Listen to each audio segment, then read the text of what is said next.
All right. Good evening, everyone. This is a public meeting of the School Board of West Bend Joint School District Number 1. More than 24 hours prior to the meeting, notice of the time, place, date, and subject matter of this meeting was posted at the entrance doors at the Education Service Center and the West Bend Community Memorial Library. A copy was also sent to the Daily News, WIBD, Milwaukee Journal Sentinel, and other media sources that have requested notice of our meetings. I'd ask our superintendent to confirm that this meeting was properly posted. It was. Great, thank you. Let's rise for the Pledge of Allegiance, please.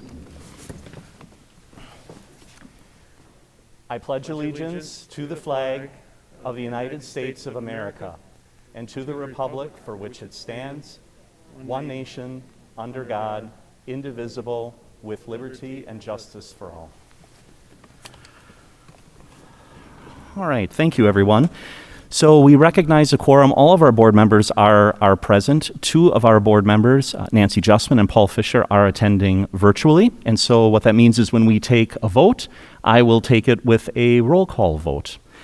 All right, that being said, the next item on our agenda is to approve the agenda, which really consists of one action item. I would move to approve the agenda. Do I have a second? Second by Joel. Second by Joel. Thank you very much. Motion and second. Any final discussion? All in favor? Oh, sorry, I can't do that. Roll call vote. Allow me to get my roll call sheet here. I will call the roll. We'll start with Ms. Schmidt. Yes. Ms. Dove. Yes. Mr. Zweigert votes yes. Ms. Justman. Yes. Mr. Fisher. Yes. Mr. Ongert. Yes. Mr. Rebholz. Yes. All right, that vote passes unanimously. Thank you. All right, we've come to the public participation portion of our agenda, and I'm just going to pause for a moment.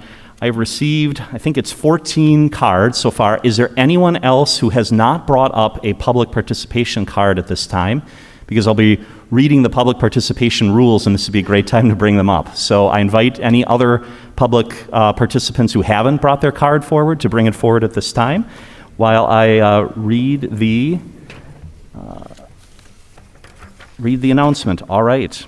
We have come to the public participation portion of our agenda. Board Policy 187 prescribes the nature and procedures for this segment.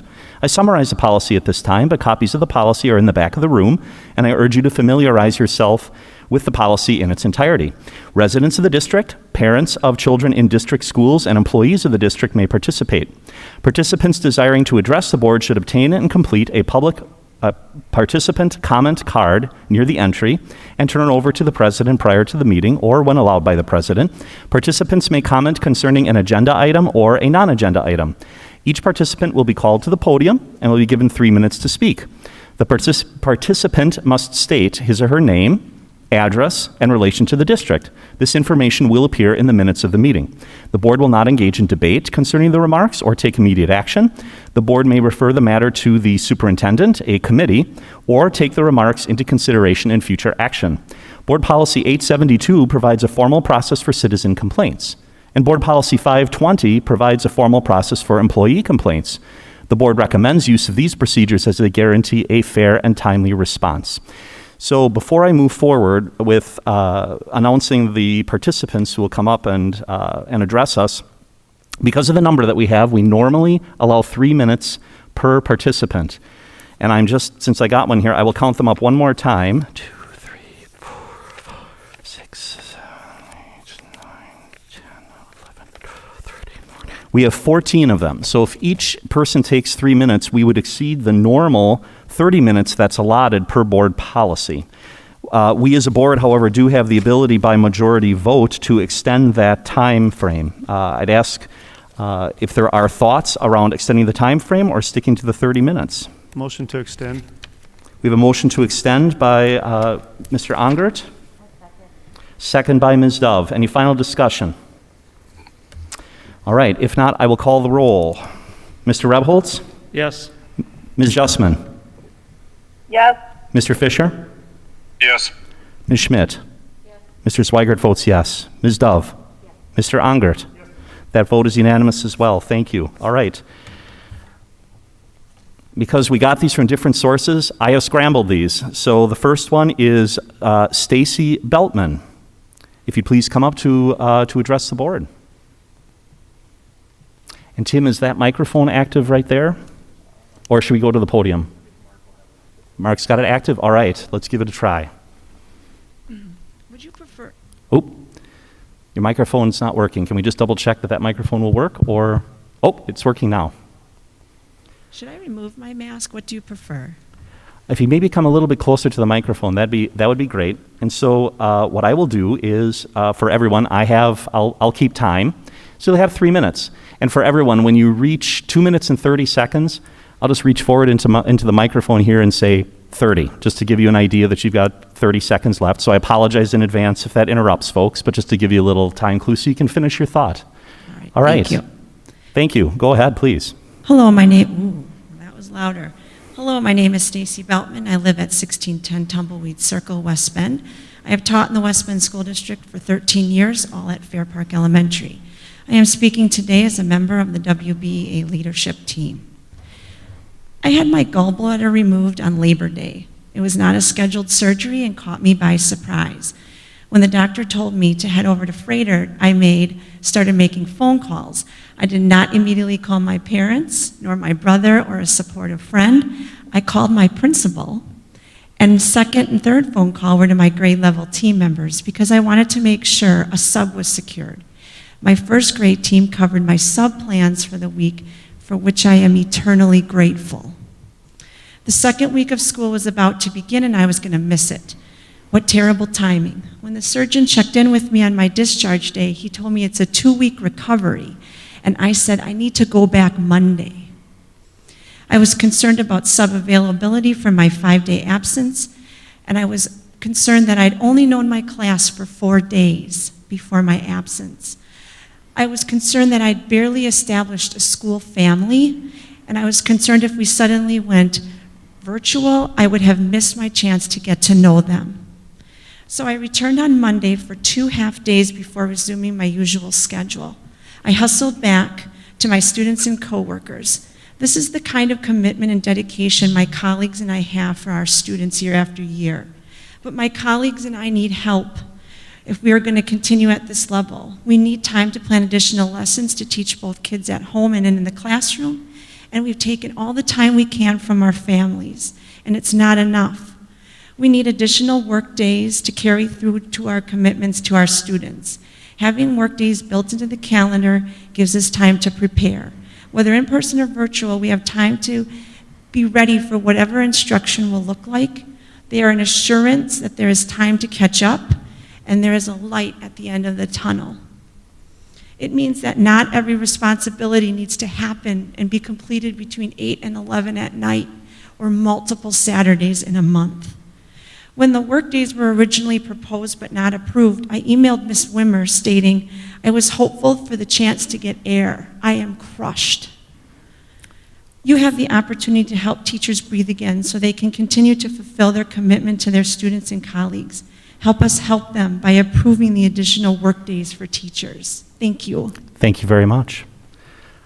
All right, next we have John Grundle. Just so you folks can prepare, Gail Detman, you'll be next. Mr. Grundle. Good evening. Thank you for taking the time. My name is John Grundle. I live at 1202 Hidden Fields Drive in the city of West Bend. I speak tonight regarding the questions regarding curtailment of the in-person option. I will read portions of an email previously forwarded to the committee, to the board. Some children can handle the demands of learning remotely. Others cannot, especially those with special needs or those who struggle academically. Our greatest concern is for those children who do not have the support, the supervision, or the resources to succeed virtually. The children who are already at risk stand to lose the most. It is not good for families to not honor their choices. The school district should honor the original commitment to the families. I will also read you a second email, which I responded to Mr. Fisher and later sent a copy to Mr. Olgart. Thank you for your response. It is time to stop allowing ourselves to be ruled by the fear of the future of what might be. It is time to get back to governing ourselves by a realistic assumption of risk of the life and proper planning for responses to those choices. Yes, some students and staff will get sick. Many will never know they had COVID. Some may get sick, some sicker. And some may perhaps experience lingering side effects or even death. And I pray that none of my family are in that statistically small group so impacted. In the meantime, we continue to live with the understanding that life presents all kinds of risk, and that life is the sum total of the risks we take, as well as the sum total of the consequences of our choices. It is up to us to manage those choices and manage them as we choose. It is up to us to manage those risks. Liberty means freedom, the freedom to choose. School is also a community, and our choices should not jeopardize that community. 30. That is the lesson that should be taught in this situation. The administration should set guidelines for the participation in the in-person program, but not make those choices for the participants and the students. And finally, I would quote Franklin Delano Roosevelt, "The only thing we have to fear is fear itself." But all too often, we forget to continue with what President Roosevelt said. Mr. Grundle, thank you. Your 3 minutes have concluded. Appreciate it very much. Thank you. All I right. will file this with the superintendent. Thank you. All right. Ms. Detman, Gail Detman is up next. And then after that will be Beth Kastner.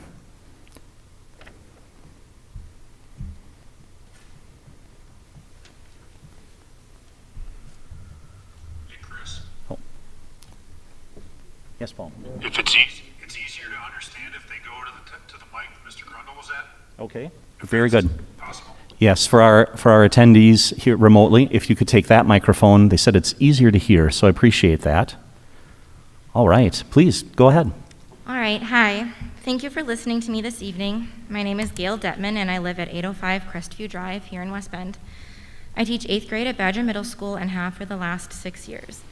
I love my job and my students, and while I was nervous starting the year out with face-to-face instruction, I found that we have new tools to make things work more smoothly, and that the district was really supportive of all the changes we were having to make this year. Our administration at Badger is also top-notch and has been nothing short of amazing this year. Though I love being in class with my students each day, I fear that the direction we are headed with the increase in COVID cases makes teaching in our current state unsustainable. There are a few things I want to bring up. In normal years, teachers do not have adequate planning time. We have many tasks to complete on top of actually teaching, all of which are supposed to take place during the hours that we don't have students in front of us. This year, that feeling rings especially true. The way teachers are utilizing Canvas this year is time-consuming. It takes additional time to get all the parts of our day into all the parts of Canvas. I don't only speak for myself when I say that uploading lessons, activities, and quizzes is click after click into what can only be described as a wormhole of a program. This work alone can take me an entire class period to get all materials up and ready for just the next day. That leaves very little time for grading and planning, especially because our preps are often taken up with subbing for teacher absences. These few and far between planning days after Thanksgiving and winter break are meant as a way for us to prepare for the following virtual days, and that's wonderful. But in all honesty, teachers need more than that. We need more than just one day in February and one day in April. We want to do our job well. We want to give quality feedback. We want to have really engaging lessons, especially for those kiddos who are out on quarantine. But right now, we're struggling to do this while maintaining a healthy work-life balance. It takes every minute we have just to set up our Canvas pages and plan for distance learners and face-to-face learners at the same time. Not to mention juggling who is out on quarantine, who is in class, trying to contact quarantine families and students, on top of all of the other daily requirements. Please consider providing more work days throughout the remainder of the school year. The well-being of the West Bend School District staff depends on it. Thank you so much. Thank you for your comments. Appreciate that. All right, next is Beth Kastner, followed by Kristen Becker. Beth. Just as a reminder, please state your name, your address, and your relationship to the district. Yes, thank you. Hello, my name is Beth Kastner. I live at 1332 Highland View Drive, West Bend, Wisconsin. I have taught and lived in West Bend for 32 years. I am speaking tonight in my role as a member of the WBEA leadership team. And thank you for the time listening to all of us tonight. We really appreciate it. And I also am here asking to give teachers more planning time. So far this year, the best time we received was the time that we prepared before school started. It helped prepare teachers to survive in this changing, challenging teaching and learning environment. And certainly, prep time matters. It matters for teachers, thus it matters even more for students. So please continue to give us a regular bi-monthly prep time, so rather than just surviving week to week, day to day, teachers can manage and control this year and teach our students with well-made plans that students deserve. Thank you for your time. Thank you for your comments. All right. Next is Kristen Becker, and that'll be followed by Tiffany Lobbs. So, Kristen, please come forward.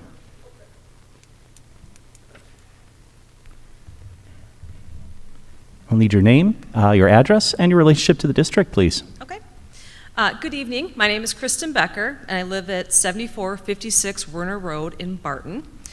This is currently my 20th year teaching English for West High School, and I speak tonight as a member of the WBEA. I understand that these are unprecedented times. The community wants all children to be in the classroom, and I believe the district has done its best to support that desire. However, with unprecedented times comes unprecedented stress, anxiety, and workload. As a result, I implore you to consider the proposal to add additional planning days into this year's calendar for all teachers in the district. To be honest, many of the staff should be nominated for an Academy Award this year, myself included, for the performance we give on a daily basis. We put up a facade when we enter our classrooms because we don't want our students to know that we are crumbling inside. Teachers in West Bend are essentially required to work 2 full-time jobs as virtual and in-person learning takes place, and many staff members are even losing precious planning time to fill in for other absent teachers. We are being asked to modify every single lesson for every single class every single day to make the lesson accessible to both the students at home and in our classrooms. And we spend copious hours putting every handout, quiz, and test into a digital format on Canvas for even that one student who may be learning from home. And then we are tied to our computers in order to grade or provide feedback until our eyes and our heads feel like they may explode. So much of it is tedious, time-consuming work that impedes our ability to assess our students, provide additional assistance for them, collaborate with colleagues, communicate with parents, or just simply breathe. We arrive at school earlier than ever to let students into our classrooms, we bring our work home each night, and we lose our weekends to grading, as well as planning on Canvas for all of our distance learners. There is no break, and there's no relief in sight. This is taking a toll on all of your teachers. The physical and emotional stress is simply unsustainable. Each day, the teachers, myself included, are cracking, and if the status quo remains, there will come a point in the very near future in which we simply break. Unfortunately, there may not then be a way to put us back together, and what will our students and the district be left with? However, with the inclusion of additional workdays for staff, you have the potential to heal some of those cracks so that we are never broken. Thank you for your time. Thank you for your comments. Appreciate it. Tiffany Lobbs is next, followed by Judy Steyer. Tiffany, please come forward, and as a reminder, you could have your name, address, and relationship to the district. Hi, I'm Tiffany Lobbs. I live at 7217 North Trenton Road, West Bend. I would like to read a portion of an email I sent to the board earlier today. Members of the West Bend School Board, I appreciate you wanting to get impact from the community in regards to the school year planning and learning formats. It truly shows you're open to listening to those that you represent. I appreciate your motion to keep schools open as long as possible for those students who strongly benefit from in-class learning format and for those families who are limited in resources when it comes to having their children sent home to daycare. I feel the feedback you are receiving is coming only from a limited demographic of a whole population you serve, and I urge you to continue considering all children and families your decision impacts. I cautiously agree to the motion Superintendent Wimmers has added on adding additional instructional planning days to the school year. I think it may offer a mental break for teachers and help them feel more comfortable and prepared with a game plan going forward for the remainder of the school year. It also leaves me questioning how our district was preparing for this year after the experience we had with online learning this spring, knowing that this pandemic was not going away. I'm apprehensive to find out what it will look like if our children will be forced into virtual learning for any amount of time. Based on what Superintendent Wimmers said at the 11-9 meeting, it sounds as though there has not been enough of this needed preparation. For this reason, I am again against any planned virtual learning days. I understand the concern for a rise in cases due to the holidays. However, we are currently not tracking the contacts of each of our students has outside of the school on a daily basis. We don't know where they go, what they're doing, and who they are with when they're not within the school walls. How can we predict the amount of change in our students' behavior for the holidays when we don't exactly know their behavior now? Other businesses in our community remain open, allowing for additional places for our students to go and have contact with potentially infected people. I feel our schools should remain open as long as possible. This will help keep our children from congregating as groups or going to places they wouldn't have if they had been in school. We are all aware of the current pandemic could affect any one of us at any time. Unfortunately, our infection numbers continue to rise in Wisconsin. However, transmission between children continues to be low. I encourage anyone who challenges this to actually read information directly from the CDC website. I personally know our schools can close anytime per state or federal government mandate, a shortage of available teachers, or overwhelming numbers of COVID cases among our school population. It's a risk I'm willing to take to help maintain the livelihood of my family. The time students have in class with their teachers is precious, and on a personal note, vital for my children and my kids and other kids' academic growth. I appreciate that families have been given the option to opt into virtual academy, which allows students to learn from the safety of their homes full-time, and again, this is by parental choice. I don't feel this should be forced upon students to any degree without a state or federal order. 30 more seconds. Healthcare workers are at the forefront of being affected by COVID. If we close schools, we're taking away the trusted care and education these essential workers rely on to help care for their children when they are not able to do so. The care and safety our schools provide help these healthcare workers working in their trained fields.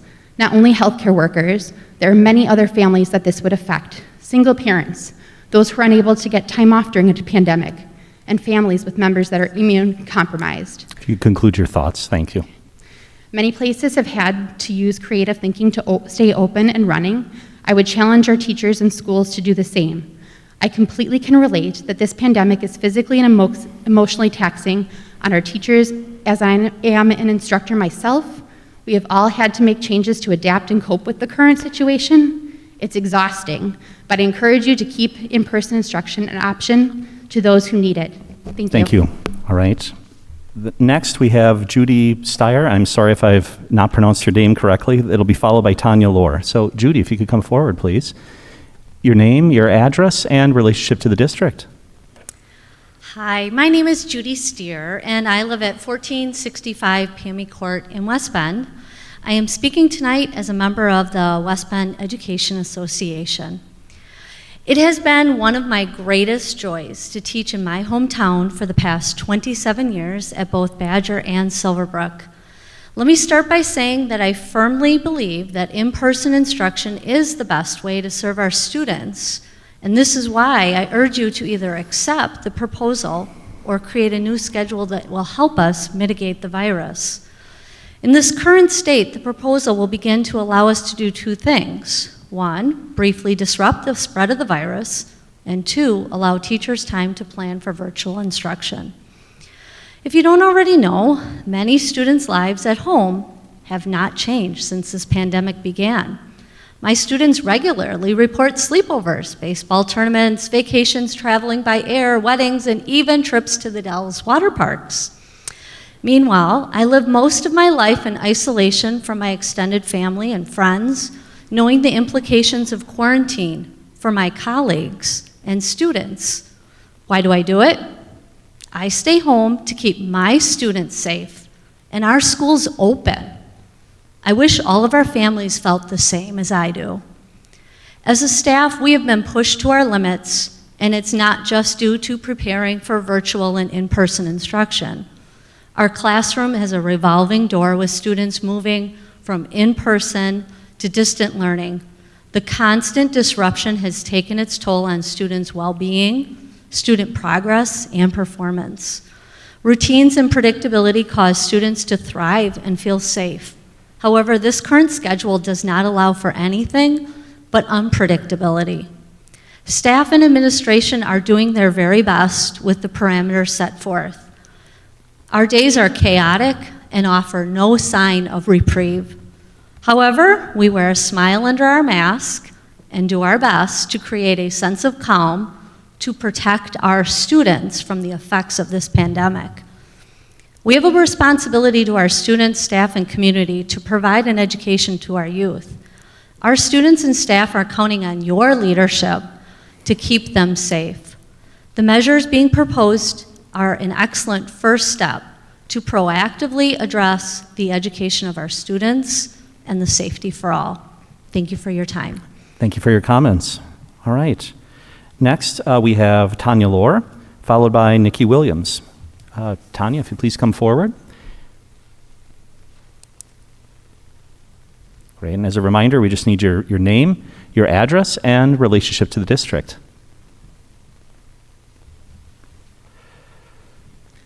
My name is Tanya Lohr, and I live at 3659 Cedar Creek Court, Jackson.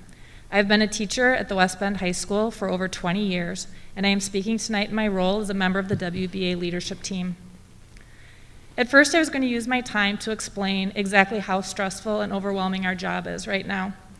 But I soon realized that no matter what I wrote, it never quite captured the level of exhaustion, panic, and pain that weighs on my colleagues and I every single day. I could talk about the medications we have had to start taking and the dosages we've had to start increasing just to be able to keep going. But again, nothing I write seems quite strong enough to explain. There are not enough safe places for teachers to have breakdowns at school to accommodate the number of people looking for one. How do you explain that feeling in words that make others feel it too? How do you explain how do you explain the hopeless feeling of watching colleagues struggle with deteriorating mental health and not being able to do anything to help, other than read the statement and hope that it results in a vote to bring relief? Teachers have sacrificed their personal time, their personal relationships, and their personal health to provide students and families with the learning environment they want and they need. But we have nothing left to give. If we are to continue moving forward, we need work days to make it happen. Thank you so much for your time. Thank you for your comments.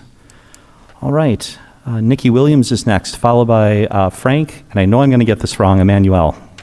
I apologize in advance for that. Nikki, if you please come forward and state your name, your address, and relationship to the district. Okay. My name is Nikki Williams. I live at 214 Lincoln Drive North. I've been with the district for 20 years. I'm speaking tonight as a member of the WBEA leadership team. The following is a statement written by my colleague and fellow WBEA member, Melissa Bobinski, who could not be here tonight.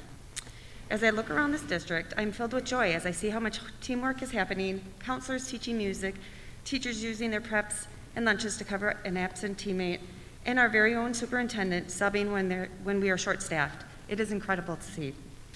But we are at a point where we need to stop and ask ourselves if we can continue to sustain the high expectations we have for ourselves and our students in the current state.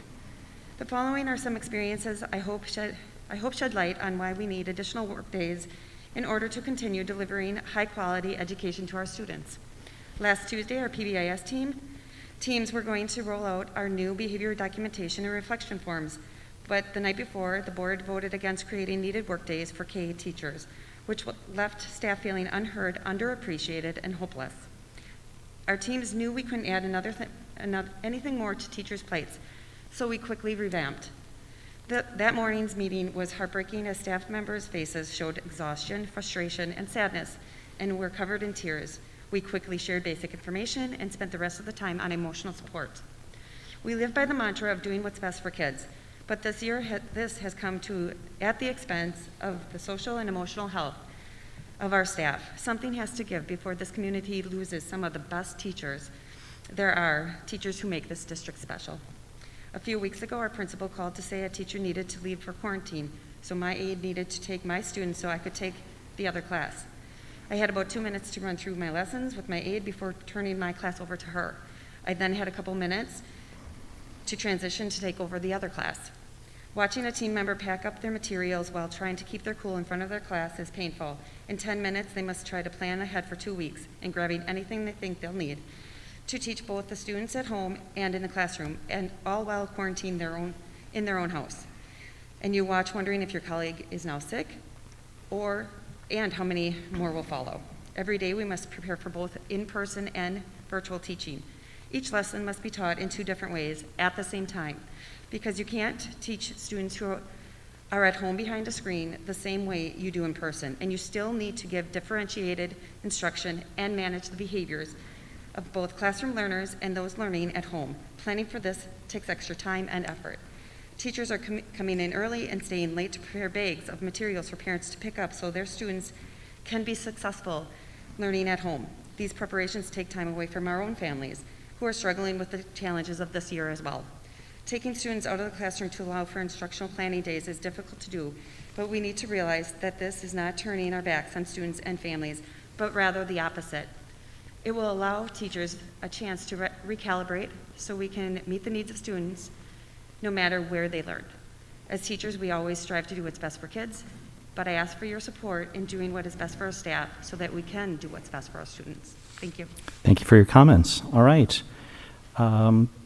Frank Manuel is next, followed by Nicole Mooney. All right, if you could state your name so that I can understand how deeply badly I pronounced it. You were close. It's Frank Emanuele. Great. 1218 North 11th here in West Bend. Thank you. I'm coming tonight to speak to you as a father and working in a public safety field. First things first, it's definitely be a bad idea. You guys I can't believe we're even thinking about trying to shut a school, the school district down and, virtual learning and whatnot. One thing I'm not hearing anything taken into consideration are single parents. There's a lot of single parents out there who months ago were put on COVID leave, furlough leave, and whatnot. Those parents are now being denied that for the second time around. So if these kids are going to go with the virtual learning, it's just not going to work. Half of these parents aren't even going to do the virtual learning. It's just not going to work. You can't expect parents to become educators. It doesn't work. As far as the teachers, I can't tell you how many teachers just came up here. They want to teach, they want to educate the kids. Let them teach, let them educate the kids. When it comes to the safety of our kids, I get it that you guys have an obligation as school board members and teachers to protect our kids within the school, but it's our job as parents to protect our kids. If you want to give the parents an option, if your kids want to go to school, here you go. Go to school, continue your education, learn how to be a true leader. If you have parents that, I'm a little leery on it, let them stay home and let the teachers give them enough time that they need to plan for virtual learning and let them teach that way. But to take everybody, nope, we're just going to send them home, it's just not going to work. If you look at it, our health department, it kind of goes without saying, you give somebody an inch, they take a mile. It seems like our health department got an inch and they took 50 miles. It's just not making sense at all. I work in a public safety field, and the numbers are the numbers. There's not a kid that has died this year. Last year, there's multiple kids that died of the flu, younger kids, mothers, pregnant mothers, hospitalized. The numbers aren't there. I get it. There's a virus going around. It's not going to stop. You're not going to stop it. You're not going to contain it. It's a virus. That's just how it works. Let it live its course. Do its thing. Are there individuals passing away? There is. I deal with them and I see them. But I'm standing here today. I'm still alive. Everybody else is still alive. Everybody, as the guy said it here, everybody's going to have different symptoms. Everybody's going to react to it very differently. But from the age group of 49 and under, it's not happening. Nobody's passing. Keep the schools open. Keep the kids educated. Teach them how to be a leader. Stop being afraid of our health department. I get it. Trust me. I get it. I see it. But it's not worth it. I cannot be an educator to my kids. I'm not going to teach my kids virtual learning. I'm going to stand here today and I'm going to tell you that. I'm not doing it. I got enough stuff to worry about on the street to keep the drugs out of your schools and the criminals out of your schools. I don't need to sit here and worry about educating my kid from stuff I can't even understand. That's what you have the teachers for. That's why they got the college degrees. That's why I'm the guy that shows up when you call 911. Let the teachers do that job. but you got to keep them open. You have to keep these schools open. And for the teachers, don't give up. Keep doing what you're doing. Stay positive. I get it. It's stressful. It's ridiculous. But keep doing it because we need you to teach our kids. You don't want me teaching my kids. They ain't going to make it to college. They ain't even make it to high school. So that's pretty much all I got to say. And shout out to Mr. Kasich, best elementary teacher ever, or principal ever. Thank you. Great. Thank you for your comments. All right. Nicole Mooney is next, followed by, it's going to be Jesse Tortomasi. We'll see how well I did on that. Nicole, if you could please state your name, your address, and relation to the district, please. Hello, my name is Nicole DiBernardo Mooney, and I live at N56W6251 Center Street in Cedarburg. I have taught social studies at West since 2006, and I'm speaking tonight as a member of West Bend Education Association. I love teaching. I believe teaching is truly what I'm meant to be doing, and I work really hard at my job. I'm a strong supporter of the proposal to add work days for teachers. This fall has been the most difficult of my teaching career. Because we are teaching in person and virtual at the same time, we have to create lesson plans that work in both formats. Because of the need to maintain social distancing within the classroom, we need to be creative in modifying lessons and activities that contain paired and group work. We are also utilizing new technologies, which can require training and scheduling time to meet with technology coaches, backup plans to be created if and when technology fails. On top of this, we need to connect with students who are supposed to join virtually but have not attended. I appreciate that the board gave the high schools 2 work days after Thanksgiving. I hope that more work days are added for the rest of the school year and that our K-8 colleagues are also given work days since they are under the same amount of workload and stress. The pandemic and increasing workload has put a strain on teachers. I am currently in my 3rd trimester of my pregnancy, and I'm trying to keep myself, I may be healthy and COVID-free, especially since the new data has shown that pregnant women who test positive have a higher rate of hospitalization and serious complications. Trying to keep stress and my blood pressure down, as well as trying to maintain social distancing in classrooms with large numbers of students has taken a toll on me.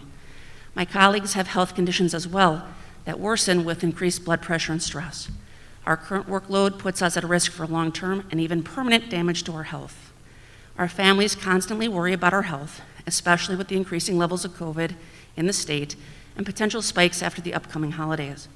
Whatever the board can do to help protecting the health and well-being of faculty and students is appreciated. Please vote to protect the health and well-being of our staff and students by granting us the time we need to be effective, productive, and safe. Thank you. Thank you for your comments. All right.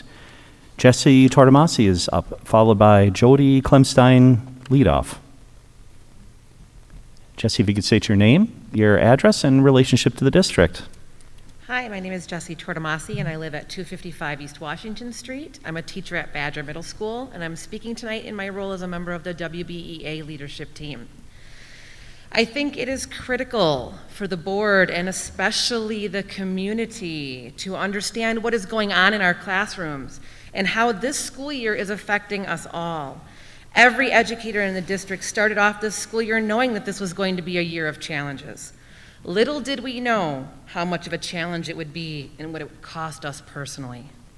As the weeks have progressed and the amount of students and staff who have had to quarantine has risen, the stress on teachers has taken an increasing toll on our health and well-being. And when we suffer, our families and our students suffer as well. Here's a typical day in our classrooms.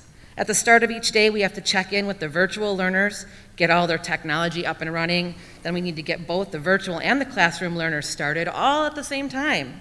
One set of directions for the in-person students and another set of directions for the virtual learners. Oftentimes, this means getting the in-person students started on their activity and then running back to your desk to get the virtual learners going on theirs. Then starts the marathon of going back and forth between the in-person and virtual learners for the rest of the period. The next class comes in and the race starts all over again. Any virtual student who does not show up for class then becomes our responsibility during our prep time or after school or the weekends. This includes contacting each student and their parents and arranging a time to reteach what they missed.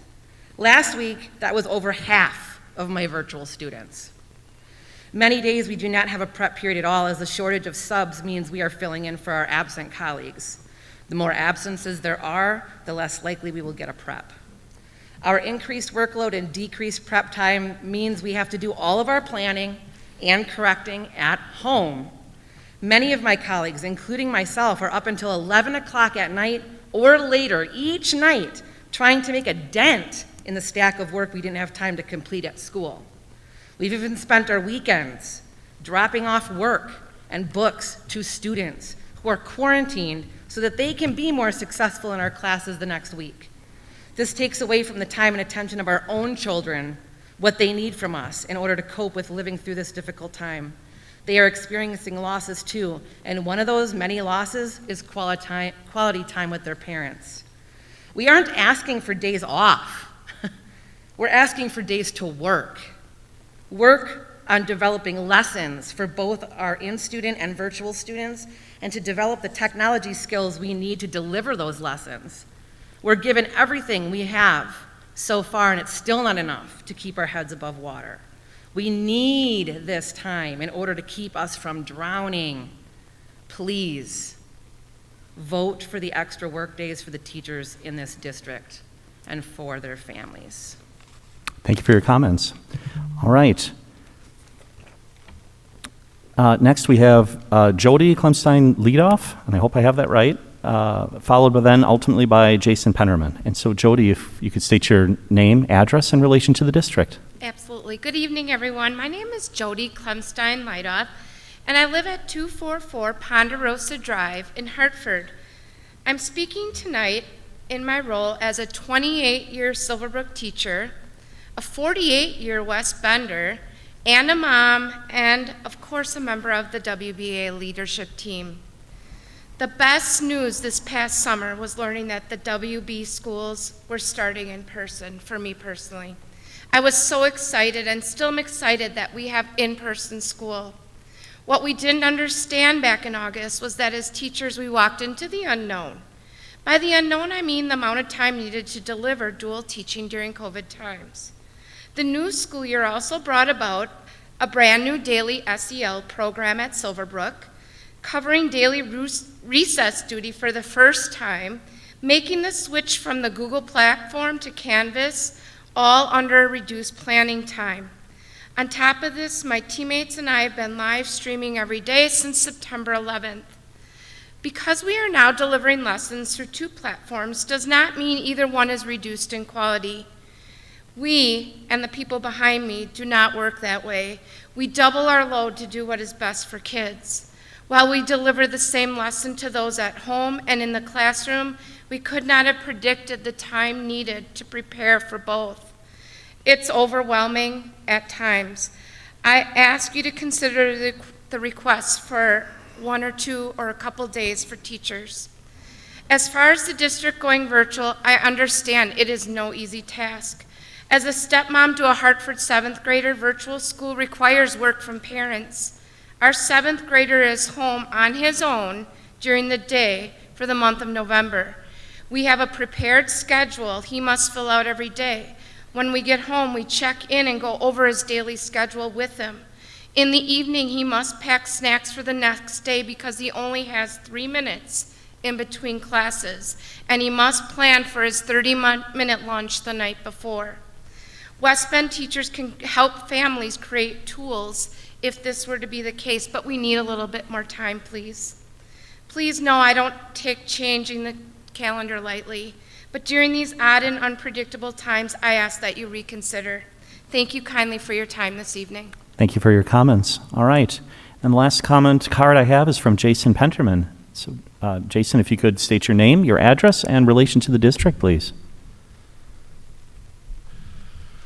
Hello, my name is Jason Penterman, 1440 Buttercup Court, West Bend. I'm a Badger English teacher and a WBA officer. I am reading a letter from Silverbrook Special Education teacher Kayla Peters, 3160 South 67th Court, Milwaukee, and also a WBA officer. Being a special education teacher in any year is a rewarding and challenging job. That challenge is exemplified in 2020.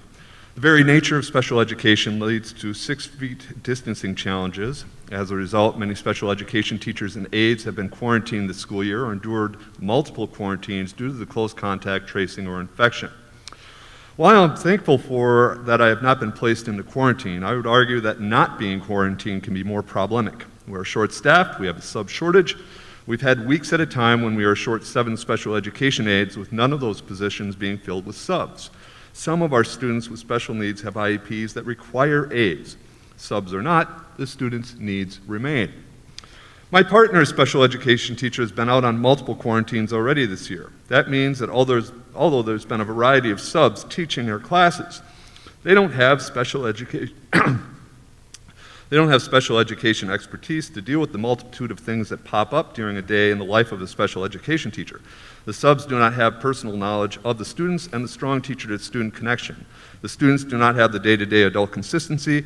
As a result, I and my colleagues end up bearing the responsibility for our own students and our partners. It's a lot, it's draining, it's overwhelming, it's not sustainable. Last week, I broke down into uncontrollable tears for the entire lunch and prep period. I could not breathe. I needed to call another team member to step in because I was spent. On that day, I cried after school, on my way home, and when I went to bed. That was my birthday. Last week, that occurred 4 to 5 times, and several other teachers have taken sanctuary in my room to do the same. Teachers and aides cannot sustain this level of exertion, and we will be facing additional cases and quarantines with the holidays and flu season.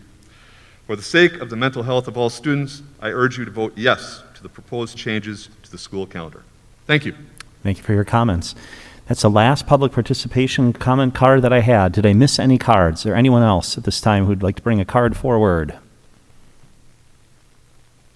All right, seeing none, the public participation portion of the agenda is concluded.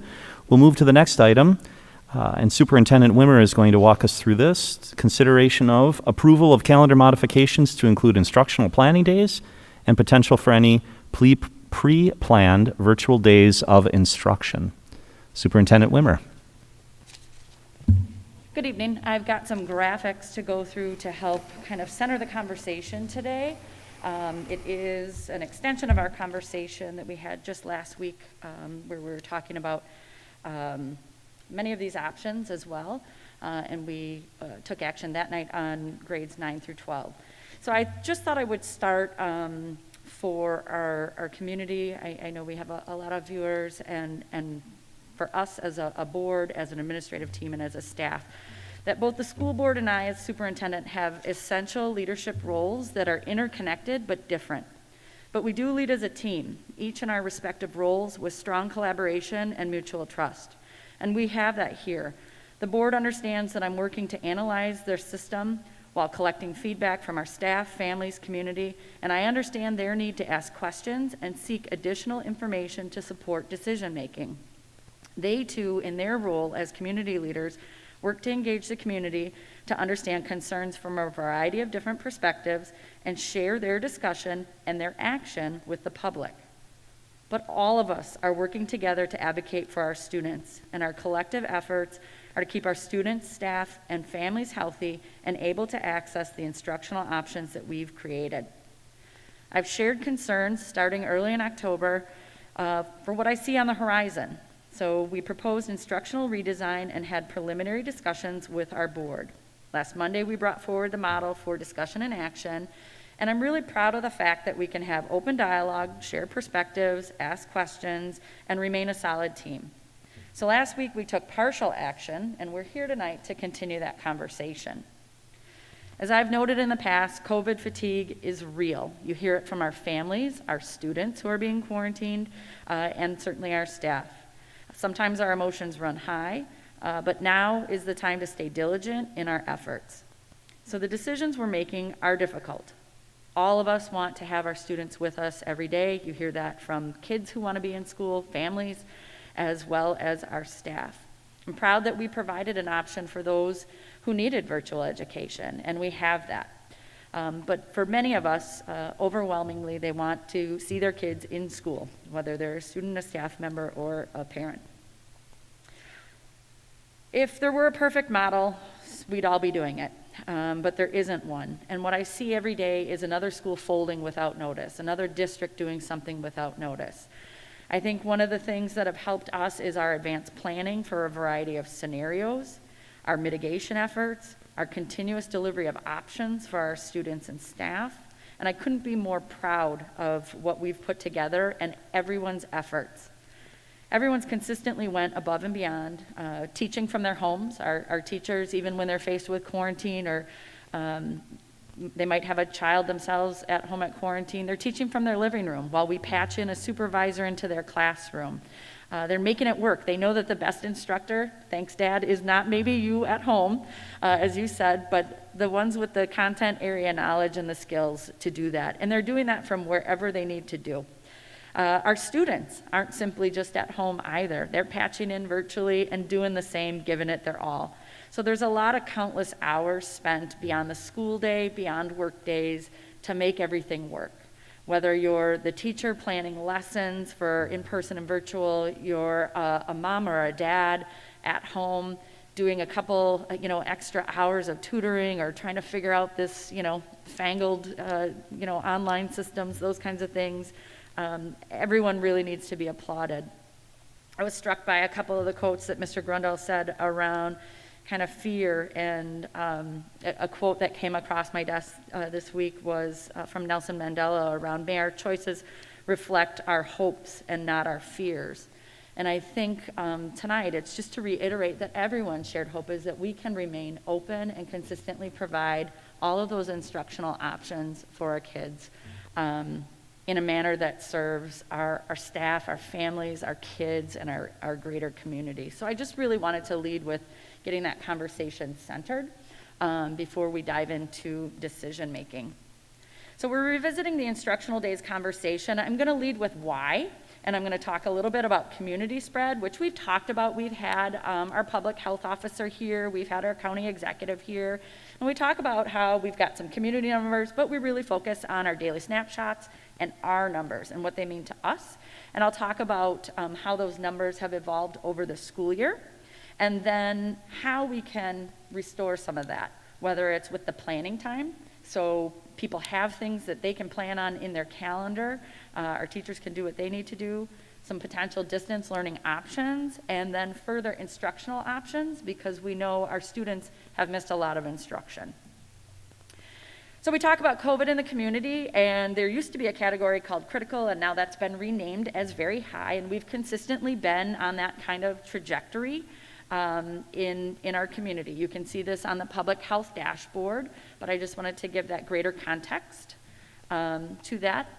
Then we start unpacking numbers with support of our public health, and we look at school-aged children, and you can see this data on their dashboard, and I pull our zip codes that we serve. Now there's some overlap with other districts, and we look at those pieces too, but you can see the numbers in school-aged children, this is 18 and younger, for the zip codes that we predominantly serve. As we kind of forecasted, you see a little bit of a spike here. We think that might be related to Halloween. We had quite a few, people trying to have smaller gatherings, that kind of thing, still resulting in some issues with illness. So you can see in our zip codes, and again, I have to unpack that further because there's some overlap. And remember, if I'm looking at a zip code, I'm taking into account public schools, private schools, parochial schools, and homeschooled students. So I need to unpack our data a little bit further. Once we started getting larger numbers that we could publicly report, we started a daily snapshot. We started out every week, and then we start doing very publicly on our website a daily snapshot. Please note that we can only report publicly the investigations that we need to hold in school. So that doesn't reflect every single student in my school who has a positive case. It's simply all the contact tracing and all the outcomes that I need to attend to.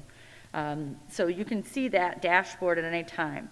But know that in our district alone, we've had approximately 170 student age cases. 150 of those are students who attend in person, and approximately 70 positive staff members. Okay, we also unpack our other numbers around illness. Those are trending lower, probably from all the mitigation efforts, but people wanted to understand what was COVID related, what was because of quarantine, what about other illnesses, what's that looking like? So we're doing a lot of tracking to help us frame conversations. So then we wanted to further look at what does that horizon that I'm talking about look like. These are our cumulative numbers for students. Know that we have a couple 4-day weeks in here.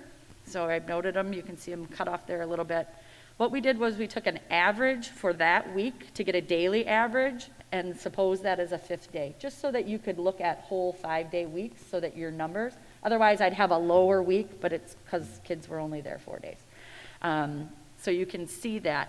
This spike right here was when we offered self-selected distance learning to the high school. We started losing hundreds of students to quarantine, and to disrupt that cycle, we allowed everyone to step out proactively to take advantage of some distance learning. And we've been kind of limping along through that model since then, hence the high school kind of hybrid approach that we're taking. So you can see again, numbers rising. Any questions on that data so far? Okay. Then we talk about the staff and the impact. Okay, so you can see again that our staff numbers too are rising. This encompasses all of support staff, instructional staff, this is just all staff. And I want you to know that in this count, so if Andy Sarno was absent for the week, it's counted as 5 days. So these are all the discrete days that people have missed in the week. So it's multiple roles, and you can see we have 896 employees, so that's almost 30% of them have missed at least 1 day of work due to COVID-related reasons. So for comparables, when we're talking about being able to run all of our options, I need staff here. Critical staff include my custodians, my lunch service, and of course my instructors. The fill rate noted at the bottom is how many substitutes I can pull into the system. Again, we saw the pandemic coming. We increased our number of subs. We have dedicated subs hired and in our buildings every day. We increased access to those, and it's still a struggle across all systems. Everything I'm talking about is not unique to us. Everyone is facing this. So our fill rates are how many sub positions I can get through our outside agency and get into the school. You can see in the past I had about an 86% fill rate, meaning I was doing pretty good as far as getting in substitutes for a variety of positions. This year in 2020, we're averaging about 59%. So we're coming up painfully short. And the impact that I want to call out is through November 12th, we've had 822 hours of internal subbing, meaning that I am pulling a staff member, whether they are paraprofessional, a teacher, they are being pulled from their position to cover another person. Our counselors are giving of time, our teachers are giving of time, and I want people to know and understand really what that means. So they might talk about, well, it's prep time. Prep time is where they're instructional planning for kids. And so right now, that erosion of planning time concerns me because my staff are teaching in 2 environments and they're teaching a wider span of differentiation for kids. Our kids had to step out from March until we reopened in fall, and you hear it from our families, from our teachers, from our students themselves. Each one, their experience was really different. Some love online learning, some not so much. So I just would be remiss if I didn't say this is why I'm concerned about this. This is not the time for us to be eroding planning. This is the time for us to come out swinging on what we're doing so that we can hold our instruction as high as we need to, and we need to accelerate that in this year so that we can make up for our kids. And like I said, what I'm saying now isn't unique to us, but how we respond to it, we can be unique. And that's what I'd like to do. That's why I'm proposing some additional instructional planning time. So this doesn't count the administrative time. We're well over thousands of hours. All principals are expected to sub. All of the ESC staff is expected to sub in whatever capacity. Ask my business manager, who doesn't have a teaching license, who I made go be a support staff. I'm like, nope, you're available to do this. So it's really an all hands on deck model. So just for perspective, in 2018, 2019, that was the last uninterrupted year that we had 804 hours of internal subbing for the entire year. So just so you understand kind of that context. So we've previously had a discussion and decision around high school planning days. We talked about the 30th and the 1st and being really strategic about that because it was post-break, right? We know that families may gather, all of those things. So it gave a 2-day cushion for our staff and our families. If anything was going to result of maybe some increased interaction, we might see that and not have to quarantine. And what we want to bring forward again is that addition of planning days for early childhood through 8th grade, so that aligns our district again. When you talk to families, it's a hardship when you start splitting that family up or you create days that are different when they need high school kids accessible for childcare, all of those pieces. So I'd look for alignment on that piece. And then I would ask for an additional set of planning days for all staff following that winter break. Again, very strategic post-gathering and giving our staff that time to plan. And then the addition of February 12th and 26th and Monday, April 5th. Adding back in February 15th as instruction. So we'd be giving one day back, which was President's Day, and doing that, and strategically aligning the planning days to cover Friday are our hardest days to find subs. The pool is shrunken by Fridays. We start our week about 25 people out, and then we steadily grow to about 40 by a Friday. Last week was our all-time high with 45. So this allows us to mitigate and not have to make that snap decision or kind of like, a snow day version going, hey, sorry, I don't have enough staff, you have to be closed. I want our families and our kids and our teachers to have some predictable times. So this gives us a steady disruption in that calendar too. All of our staff would report to our schools. There's certainly some circumstances in which, like I said, they're maybe close contact, they're under quarantine themselves, they're COVID positive but still able to work, those kinds of things. We approve those and they could work from their home, but our staff would be in our schools. And this also includes all support staff. We've planned for them, we budgeted for them, and we certainly have the workload for supporting our students and supporting our staff in all of their endeavors. So this would impact everyone. Are there any questions about the planning time?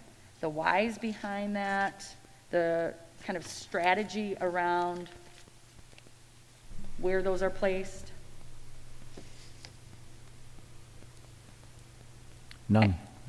So one of the things we talked about a lot is a planning day or any kind of distance learning day really impacts our students and families. And that's what the board brought up last week. How do we narrow especially the financial impact to our families with young children? We have worked with our community partners. So we have 4K community partner sites, and they are prepared to switch from their morning or afternoon being the 4K program to going full daycare. I talked with Emily Melstrand, our director of early learning. Many of our partner sites for that, our families are already being charged out the whole day because our program is just a sliver of that day, so it wouldn't oppose additional cost. We've also worked across all of our sites and noticed our families that all of those at every one of our elementaries will create a program around these days. Those have costs associated with them, but they have access for those who are at Rolf's Education Center or throughout the district to access those childcare options. And then we heard you loud and clear around, hey, we might not need childcare, but our middle school kids maybe aren't the most engaged, or their families are out, and just getting a 12-year-old up and keeping them on schedule, it sometimes is hard. So Mr. Sarno, our Assistant Superintendent of Operations, is working with some of our community funds and projects to create a middle school program where we could welcome kids at Badger to create such an opportunity. So, like I said, sometimes our middle school kids, they don't want to think that they need childcare, but what opportunities do we have for them? Any questions around kind of how we're thinking about those? Those were some of the specific kind of feedback points the board kind of sent us back to the table to think about, was kind of that imposition for families and childcare and what could kids be engaged in during that time. Tim, can I get in here? You're good. Go ahead, Paul. So, Jen, question specific to 4K. With the programming being delivered at partner locations where a lot of our families take advantage of the wraparound daycare capabilities, if we go virtual, their children are still going to go to those facilities. Correct. Why not? Correct? Correct. So why would we not continue to deliver instruction to those students since they're in that setting anyway, and that particular age group, the whole proficiency with technology and so forth, would we continue to deliver instruction in person in the 4K level, or would that go virtual as well? So I would look at the addition of the planning days. The 4K and early childhood team is a well-oiled machine. If we have our staff, again, keeping in mind families have access through those means or some of our other care sites, our team that's at Rolf's could do some of that virtual planning for 4K activities on behalf of the collective. When I have to close a 4K, I need to close down the whole classroom regardless because we're unmasked and there's no distancing. So then we're ready to kind of shift direction quickly. Those materials are prepared so that our teachers aren't having to shift, prepare, do that planning that we talked about. So kind of a go team in planning on behalf of the entire early childhood group. That's why I'm seeking those planning days there. Okay, I guess my question is more on the delivery end, and maybe I'm jumping ahead in the slide deck, but is the intent that 4K could potentially go virtual, or would we keep instruction in front of the kiddos? We do have a separate conversation around the instruction piece, so we can certainly jump ahead if you want. Okay. Sorry. Yep, I'm just trying to take kind of one piece at a time so we can resolve the planning time, because everyone has varying opinions around each piece of that puzzle. So I've got planning time set up, and then I've got the conversation more around instruction, and then adding back instruction. Yep. I'll ask some questions now then. During these days off for students, will we be able to provide meals to students who need meals? Yes, we will. We've worked with Abby, who's our director of food service. She works closely with Andy, and they've created some plans. And should we go virtual as well, they're looking at, so the hybrid option that was already approved for high school, we're looking at continuing transportation, continuing food service, continuing access to meal pickup in that manner. With adding 6, I'm going to call them planning days, which are much needed, but they are also days off for students. Have we given any thought to adding the week of June 7th for 5 full days of student learning, tacking days on to the end of the year, if you will, or possibly even canceling spring break to add in student learning? Okay, I can tell you honestly, I never once thought about canceling spring break, and I'm not about to propose that standing here. But it's as if I anticipated what was coming up. There is, on that last slide, we'll talk about restoring instructional days and what we can do. Because there's talk about, now that we're prepared, we don't have that variability with snow days. We can look at some of those days that last week. However, the board already voted in the calendar that June 6th would be graduation. So certainly I'm not trying to pull back seniors after that, but we could look at some opportunities for the other and do a couple days and then keep the teacher planning days at the very end of the year. And then I think, just speaking to that, I think we have to do some things very different with summer school around options. I've talked with a lot of families around, wow, is this the time to go to year-round schooling and those pieces? And I think that we use our flexibility in how we design a summer program to create opportunities for our kids and for our families to have access to instruction and maybe some of those enrichment opportunities that also support childcare for them during their summers. And we can do that differently, and it's beneficial to us as we get to count those instructional minutes as well. I think it's important that we don't continue changing this calendar as we go out through the year. But what if there's a scenario where our governor or on January 21st, the new president closes us down completely, and we have to go to that emergency distance learning. Would you revert back to taking these days out and going to that President's Day off, for instance, and taking out April 5th, or would the calendar stand no matter what? I think we hold. I think that the predictability for our families is really important. I think we just need to be mindful. Everything we're hearing at the state level from children's health, from public health, is that we're so unique by district, and we're really managing our numbers. They're not seeing huge transmission in schools. How do we stay the course? So we're just figuring out how do we put in those disruptors so that we're not looking like the neighbors and having to close totally. So I would hold that. What I would recommend that we revisit, again, is make minimal changes to this calendar, then open up our next year calendar. I know it was previously approved, but I think that needs a comprehensive redesign as well as our summer programming, given kind of what we've faced over the last few months and what we know we're going to face through probably the end of this year. Kind of on that same track of keeping calendars consistent as much as possible, it almost looks like we kind of stopped with adding in planning days. I mean, if you take a look at the end of March, you've got spring break, and then we've got a potential added day April 5th, and then there's nothing until the end of the school year. So should we have added a day on April 16th and April 30th and May 14th to stay with Fridays and continue, that disrupting trend, giving our teaching staff even more planning days? We could, and you notice that what I did was it's strategic kind of in those planning days that are in yellow, you're talking about the spring, but I also didn't want to get too far ahead of what the future might bring. I mean, everything unfolds in such short amount of time. Would I love to be there? Yes. And if the board feels that we want to add those, I certainly can. I just didn't want to kind of make a foregone conclusion. Every time we kind of come up, everyone thinks that, like, oh, she's talking about this, we must be closing. And it's like, no. So I didn't want to kind of lead all the way through. Okay.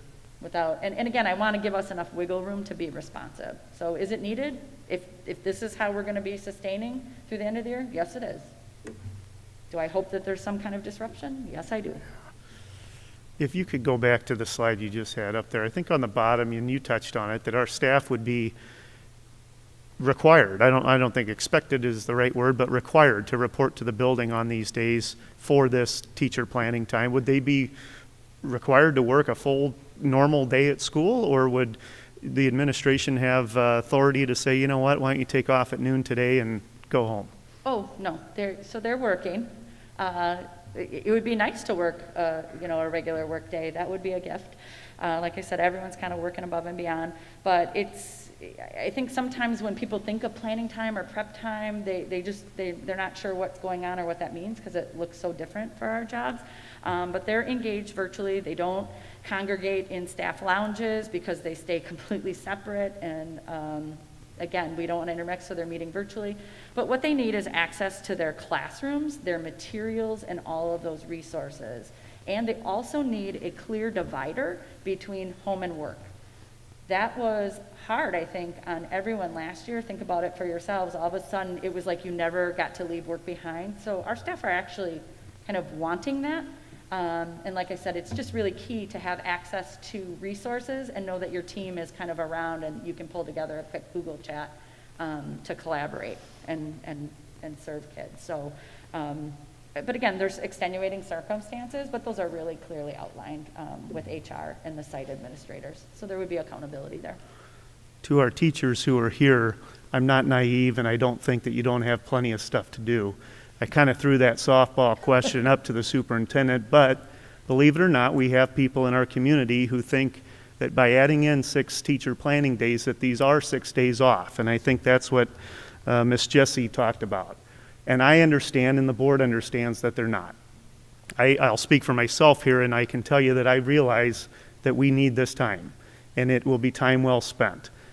But that being said, let's use it if we go down this path. And I I think reporting to the building would show our community, that community trust, that this was a good decision if this is the route we go. So. And I think too, it's important in our communications that we show that and show what those days are and what we accomplished and how people can see that impact on their child and help them make those connections. It's obvious that I think the extra preparation days would help, and I know how it would be a luxury to be able to be in your classrooms working on those things alone. Something that's been shared with me that I was hoping to hear tonight, but I didn't, and maybe just because the time is limited, was I don't know that the community understands how much extra time it takes to do things digitally than it does in person. And there has been some pushback from the community that, well, it seems like you weren't prepared well enough.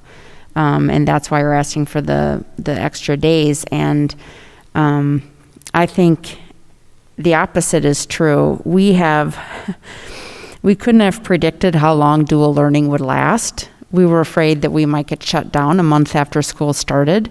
We were also hoping that maybe the virus would peter out and this wouldn't be an issue anymore. So the fact that we have been open this long is a testament to the sheer will our district has had of staying open. And I do think the planning days are necessary to continue that. So while you're going to have to find alternative things for your students to do during these planning days, it's necessary in order for us to stay open so your kids can come to school. So please understand that we do want our kids in school, but our teachers need time to adjust to the fact that they're doing two jobs at once. And I think too, it's just important to note that they're not asking for themselves. No. We're asking so we can do right by instruction and planning. Like I said, this is the last time I want to erode what I'm delivering to kids. And I believe in this staff, and I've seen exactly what you talked about. They're rising to the occasion, and they have incredible talent. So I couldn't be more proud to be here and be representing our community and our students and everyone in it. So we have planning time. Do you want me to go through, or does the board want to do any kind of motions around planning time separately? How would you like to progress? As I looked at this proposal that you sent out on, I don't know, last week anyway, right, yeah. I do see it as two parts. I think there's the part of the teacher planning piece of it, which is the proposal is 6 additional days, and then the other part of it is whether or not we go into a full virtual learning. And so I personally think that those are two separate pieces of this proposal. I appreciate you putting this presentation together that way. And with that being said, I would like to move to approve the additional teacher planning days as presented tonight. I will second. So excuse me. So we have a motion by Joel and a second by Paul to approve these are the 6 planning days as presented by Superintendent Wimmer.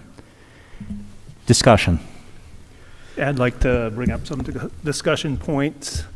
First of all, I commend the teachers. I mean, when do we start this planning? Back in end of August to start.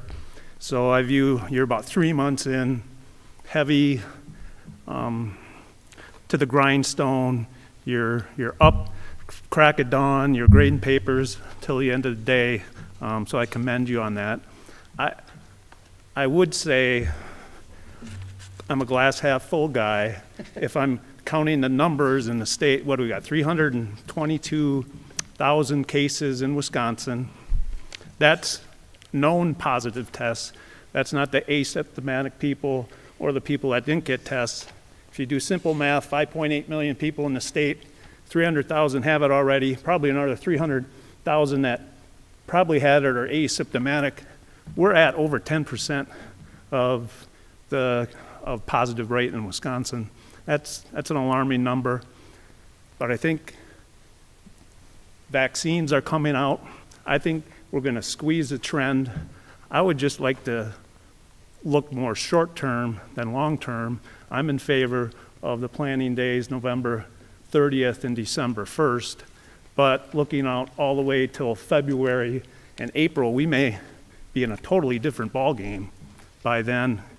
And I just have one other point from a business owner perspective that I am in the community, that how it affects parents, because I have many parents that are able to work, that these would be 6 days that I would have my employees that wouldn't be able to come to work because of it. So I think that's a big factor. So to plan all the way to April to add more days that they have to make arrangements, I think is just a little too much planning in the future with so many unknowns. So I'm not in favor of all the 6 days in one motion. I would favor 2 days. So I'm just saying I'm going to be voting against the motion, but not entirely. Nope, understood. Thank you, Kurt. You can put a second motion on the floor if you choose to, Kurt, however you want to word that.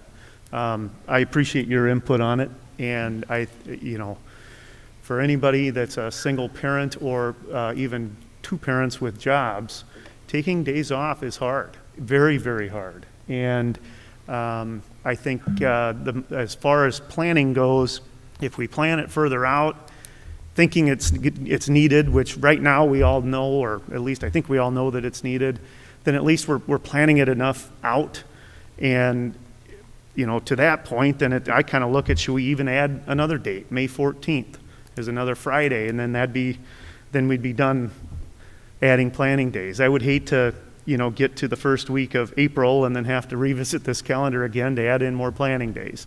That piece of it is just, we're planning just the opposite of what you're saying, Kurt, is just planning further out. You're right, though. We don't know what's going to happen here in the next couple of months, what our numbers are going to look like, or what. So just, I don't know, my comments there are just kind of being a little contradicting to what you said, but it's kind of the other side of it. Other discussion? All right, we have a motion and a second on the floor. We've had our discussion. I will call the roll. Mr. Zweigert votes yes. Mr. Rebholz? No. Mr. Ongert? Yes. Mr. Fisher? Yes. Ms. Dove? Yes. Ms. Justman? Yes. Ms. Schmidt? Yes. Okay, thank you. That vote passes 6-1. Appreciate the discussion on that. All right, Superintendent, if you would walk us through the second recommendation. Sure. So there's two more parts. It's around any kind of distance learning option, and as Mr. Ongert was saying, kind of, do I need to add back some days at the end? So a couple other pieces. At our last discussion, we chose to go to a cohort model at the high school. Couldn't come soon enough. Today there were 6 more cases, 50 and climbing, that were out on quarantine. I just don't have the space to give. So thank you for that decision. Our principals, please, for our community, reach out to our principals with exceptions. We are ready. If there's some extenuating circumstances, we have maybe some carpool situations we've dealt with. We've got some health compromised issues where students shouldn't return that they will work with you on. We have families who still don't have reliable internet, and we know we need to create a technology center that we would staff. So please reach out to those principals. They'll have some more details coming out, I believe, Wednesday for all. We're kind of in that final design stage, but I can't say that enough, to reach out to your high school principals to alert them so we can help plan for those needs.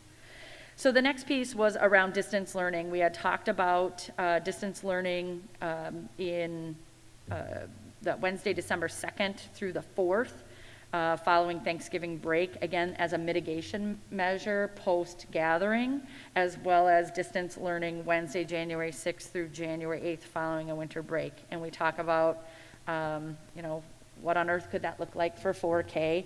And for 4K, little kids, they don't sit in front of a computer and do that. Our teachers prep mindfully materials. It could be doing a story with your teacher together at the same time. It could be a couple video lessons.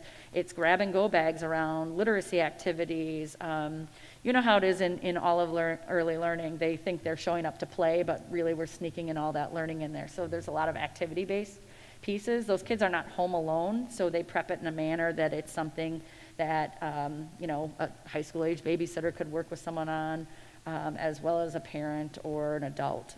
So that was one of Paul's questions around what on earth could 4K look like in that scenario, and that's kind of what early learning looks like too. So we're in attention to that developmental age for kids on what that should look like and how much screen time, balancing that out. I think sometimes people think like, oh, my kid had a 6.5 hour day, so my kid's going to be glued to a screen 6.5 hour days, and that's not good for kids, for anyone. You got to get up and have movement and other engagement things in there. So that's how they plan for those distance learning days. So our next piece was to revisit, we've added those planning days, so that take me the Monday and Tuesday post break. Again, that's a mitigation measure to kind of disrupt everyone gathering. And the next step is for consideration of just going virtual the remainder of that week, the Wednesday through Friday, for our students to, again, give us that gap. So statistically, if anyone's going to get sick, whether it's cold, flu, COVID-related symptoms, generally happens within a 5 to 7 day range. Although just talked with someone the other day where symptoms showed up day 14. She's like, use me as a test case if you need to. So it does happen, but any pause that gives us, we have to look back 48 hours. So if we had kids coming in and they weren't physically in school and they all of a sudden got sick on Wednesday, they weren't in class. We've approved those planning days. But let's say, symptoms show, we've seen spikes before, and kind of, if I had a crystal ball, that's what I'm thinking is going to happen. And the best thing I can do is help people plan and be prepared so I'm not putting them in that react mode. So that is the reason for the ask on distance learning post those 2 breaks. Again, our community partners are ready to provide childcare. Our 4K sites just automatically go into wraparound at the existing schools. Our Rolf students can access any of the childcare options that I've communicated with our families at any of our elementary schools, as can our 5th and 6th graders, and then we are going to put something a little bit more teen-like together for Badger should we do any of those days. So again, those are the options. Because we also take seriously, like we said, we want to do a smaller program. So people say, well, how could you offer that at school but not class? I have space in those. A lot of people won't need to access those. That means I can give everyone the distance. So if something were to happen and we look back and have to do contact tracing, I'm not removing a whole bunch of students. I'm not keeping them from their education or forcing them into something. Again, it's around how do I sustain that choice that families have made and that we are so proud of. Any questions around distance learning options or why the targeted dates? Can I? Again, looking out further and realizing it's out of the scope of this specific proposal on our action plan for this evening, but again, to foreshadow and consider the future, looking at spring break, if the break stays and our rates stay where they are, do you foresee making a similar proposal to come out of spring break the same way? You know what, if we were faced with that and I don't see that, and I, again, with the crystal ball that I have, think that that's going to impact my ability, we've proven, I think over and over, we're not going down without a fight. And if that's a disruptive measure I could make, then I certainly will come forward with a recommendation. I wouldn't be waiting till the 11th hour in April. We would probably know, but again, I'm kind of like Kurt, maybe, my glass is half full and maybe by then, but we've got a little bit of some planning there. So I just don't know. Sure, yeah, and I would think that, late January, early February board meeting time, we'll know what this decision, how it impacted us coming through the holidays, and again, where are we at that point in time on rates and so forth, but I think we'll have a good perspective, and it is certainly a disruptor that I would be open to considering if everything is, unfortunately, not much different than the current situation. Yeah, and I think like you said, Paul, we can lean on the data that this this disruption for post Thanksgiving and winter is going to yield, and we'll make an informed decision. I think everyone's just kind of flying a little bit blind right now, so that'll be some good data to look at. Did it do what it was designed to do? And then Erin. Thank Go you. ahead. How do the distance learning days, how will that affect parents who would need childcare? So the same piece that I talked about before, our 4K community partners, they just go right into wraparound that our families already most likely access. And then our Ralph's Education Center, we don't have a wraparound on site, we have it out in the schools. We would continue to provide transportation as well as breakfast, lunch, all of those things. I have multiple partners at each of my elementaries, so whether it's Cool Kids, YMCA, all those community partners are ready and already have open registration. I sent those links out to families. They should be posted on our website where you can pre-register. They won't charge you, but they're just getting some numbers. Like if something were to change and you need some care either on these targeted dates or, you know, if we had to close in some reason, they're gauging those numbers so they can get ready with staffing to flip into that model. And again, as I said before, that middle school model, kids don't want to think that they need a babysitter, but they might need a little bit more support. Erin? I have a question around the high school with going to the cohort model and then adding in the district distance learning days. Students are only going to be in person in the classroom for 5 to 6 days before exams. Is there any concern with that situation? So part of that design process that I talked about, the principals are working with staff around shifting maybe what our model of exams have been and how we attend to those. And working with teachers on that. We don't want that in-person versus distance having unintended consequences on our students. So those might look different. In the past, there was a modified schedule of attendance, and we'd be holding to our court schedule. Now, if we shifted to post-planning days, I would ask that the board consider not disrupting families and having their high schooler on one schedule, that we would go all distance learning for all kids, early childhood through grade 12, so that families aren't split up and have access to, like I said, high school kids and people being at home. It's hard when families have to manage multiple schedules, and this one's going here and that one's going there kind of thing. So if we were to go to distance learning following those planning days we've put in, that Wednesday through Friday, I would ask on behalf of all early childhood through 12th grade.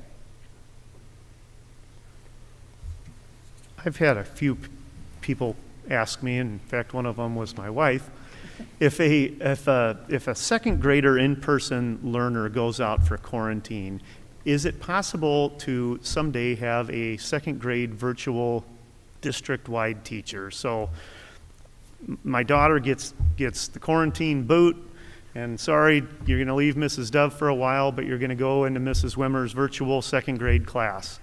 And obviously, 14 days later, you're right back in school in Miss Dove's class. So the amazing thing that we talk about educators and the planning time is that they're responsive to students. And every class of students is different and has unique needs, and what I wouldn't want, so we don't have a curriculum where I have a textbook in every single classroom. I have 19 teachers at a grade level. We're not all on the same page on the same day. We're responsive to the kids in front of us. So what that kid needs, I'd be applying some kind of one-size-fits-all approach to that child. Could we do it? Absolutely. We are doing it right now in our virtual environment where I have 2 to 3 teachers. So that's always an option. We've been surveying families. Again, if that's better for your family to do that full virtual option, we've got that choice out there right now so that we can plan for that semester time switch. But so I would want that to be a little bit more responsive. Could we do that and help support? What we would do better is during our planning time, because we all know this is coming, and we talk about that time that it takes to create, is using that team across the entire grade level or the department with subject area, that kind of thing, and plan for some of those units. So any teacher can pick them up and then just tweak them so that they're responsive to those kids. Great, thanks. I have 2 more things, and they're not really related that well, so bear with me. One, distance learning for students who have special education needs. I think those students really got left behind in spring, and I'm wondering what that looks like proposed here. So when we talk about some of those exceptions, there would be exceptions in that category, and we should be mindfully planning, whether it's their individualized education program. We know some kids need greater levels of support. We're looking at planning where we would welcome students for that attendance. It would be a much smaller group. We can give the space. So again, that's working with families and students to understand what those exceptions might be. And that would be another one based on needs. Okay.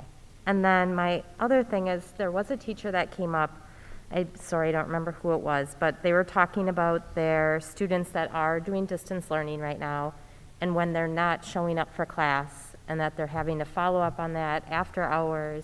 Is that the teacher's responsibility? Who's handling that? How much is that happening? How can we get ahead of that going into something like this? Yes and no. I think that was a heavy lift last spring, and it's still in place as everyone's muddling through. That's why I talk about those planning days, having all hands on deck. A teacher should be able to utilize the same pieces that I hope are in place for our in-person students, and you have some kind of student solutions team, an avenue where people are coming together, where after a couple attempts that our teachers would normally make, whether that child was in person or distance learning, that they can kind of go to a team and say, hey, I'm struggling with this, and then someone can pick up that ball and run with it. We have a family liaison, a guidance counselor, and a school psychologist in every building, full administrative teams, deans of students, all of those roles who can help wrap around and support, paraprofessional staff who could do check-ins consistently. All of those things could be structured and planned for.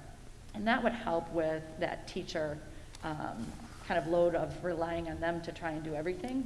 They can't. Those are some of the structures that I'm talking about where, like, they could tell you, and then some of my paraprofessionals on virtual days they've got small groups that they're doing check-ins with.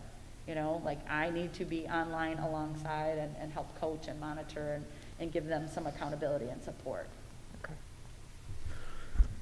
Of the 14 people who spoke tonight, and the majority of them obviously being teachers, only 2 of them said, I want you to urge you to pass this proposal. But even those 2 didn't come out and say, I want you to pass the virtual. They didn't specifically call out virtual. And a lot of the comments and emails, we've received just a ton of emails on both of these topics. A lot of them were the same. It was recognizing the hard work of our teachers and that they need more planning time. And then it was just kind of like, yeah, and I might be able to get behind virtual, or it was an adamant, I don't want any virtual. So this isn't necessarily, or correct me if I'm wrong, but this isn't about our teachers here, this decision to go virtual. This is just trying to look into that crystal ball and try to disrupt the virus. This is mitigation of absences for our students and our staff. Again, I believe that our students and many are going to be engaged with a wider range of people during these breaks, and that's going to put risk out there, increased exposure. So what I'm trying to do is be proactive versus reactive on that. And I think that, the teachers, I said, there's such a culture of commitment with any staff in education, whether it's the, school secretary answering the phone and, putting Band-Aids on knees, that kind of thing. There's a culture of commitment, and they'll do anything to try and keep it going. So I think they're just asking for minimally, I need this. They're telling you what's critical. This would be that step, like I said, that's proactive to disrupt what I fear could be an outcome post-break. So following up, following up on that, just so I understand it, if we're using these days really as a buffer to try to avoid these mass quarantines and absences, because the way I look at it, these are students who, in consultation with their parents, said, I want to be in school. And what we're doing here right now is say, no, you're going to be virtual for these days. But the benefit that we get from it is, instead of having to say to some of these students, I'm sorry you were exposed, you're going to be out for 2 weeks. We're trying to disrupt that part of it. I mean, that's really the price and the benefit. I'm trying to trade 3 days for 14. Yeah. Like I said, just today at the high school, we had to send 50 additional kids home, and it's painful for everyone. So that's what we're trying to disrupt and make that trade and create every avenue to support our students. And like I said, we're not going down without a fight. When are we going to revisit the contact tracing protocol? The contact tracing protocol is from both the CDC, DHS, by the state. We've asked about that. And then we talked about it when our guests were here as well, and no immediate future change to that. We have made a change for our staff. We did not, while we didn't use the term essential, we do talk about all staff positions being critical, much like many of our families and community members, with early option return, with testing, with not showing symptoms, all of that in a manner that would keep people safe. So we have done that piece with our staff. I have a question around our staff that has contracted COVID. Do we have an idea of the percent of infection from our staff was from outside the school versus from a student coming to school with COVID? Sure, I would have to look that up. I know that we're, again, we have about 70 positive cases on behalf of staff. I know that we're disproportionate in any kind of position serving in special education, whether it's a paraprofessional or a staff member, because of that proximity, but I would have to get that specific data around what's internal and external. We do talk about transmission openly on our website and our daily snapshots. Okay. It just seems from discussion, at least last week, that kids are safer in school because of the protocols we've put in place than around town and getting together in groups and off on their own. I'm making this assumption with why are we even talking about this? It's because they're going to be off for the next I don't how many disagree with you days? at all. So, and that's why I'm following up a break where I know and I can see those behaviors and I'm anticipating those and how they might negatively impact attendance. So I don't disagree with, what we're doing, all those mitigations. We're keeping our transmission low. It's there. It certainly is, but so that's why we continue. You saw as Washington County superintendents, you see it from superintendents all over, community members, just urging people to stay diligent. I know it's exhausting. I know people are, wanting and clamoring to see family and to do that, but just be mindful, or, before you go into those situations, make sure you're quarantining yourself before you expose others, or that you've done that. So, but right now like I said, because some of those actions, I'm just trying to plan ahead, like I said, and trade 3 days for 14. Other questions or comments?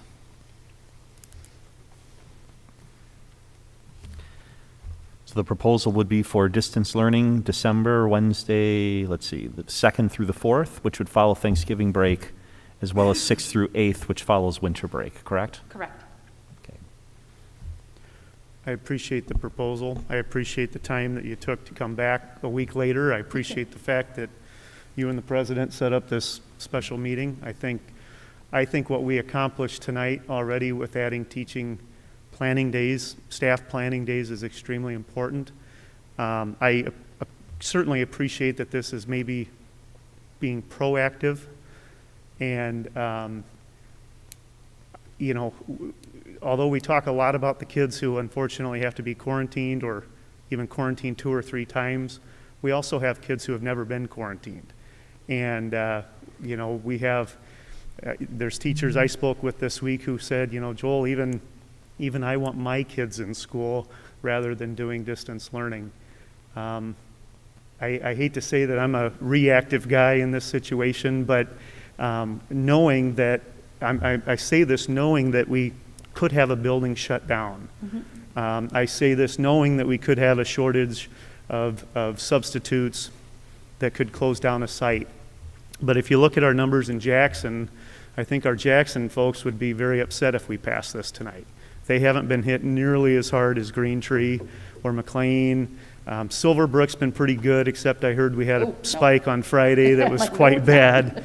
Like I said earlier tonight, unless a higher governmental power than me wants to shut down school, I'm for keeping our schools open. And so for those reasons, I won't be making a motion on this tonight.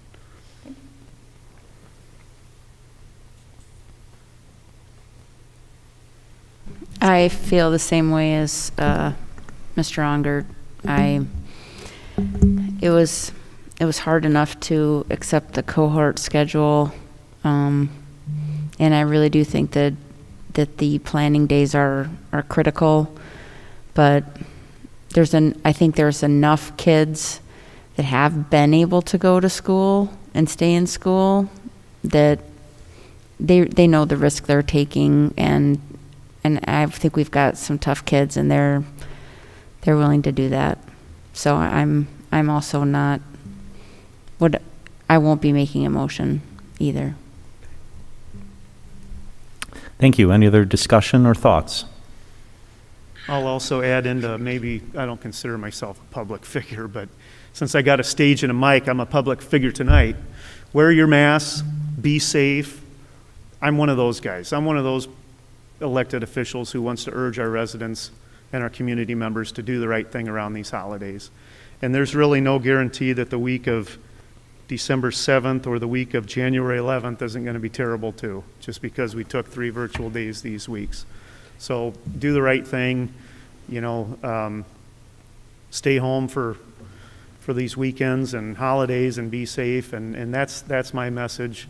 I won't be surprised if we are revisiting another proposal like this down the road, Superintendent. Or you might just get that, 6 a.m. call, friends.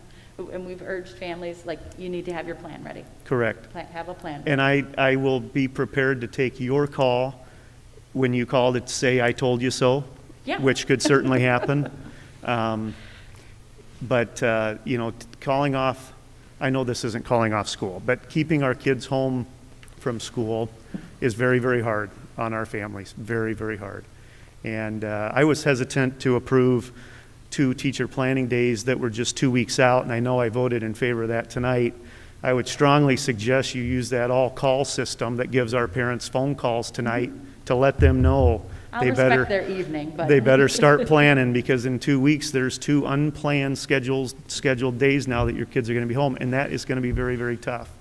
And so I really appreciate it, and I'm one of these guys that's going to just strongly encourage our family, friends, neighbors to be safe, and let's do what we can to keep our schools open.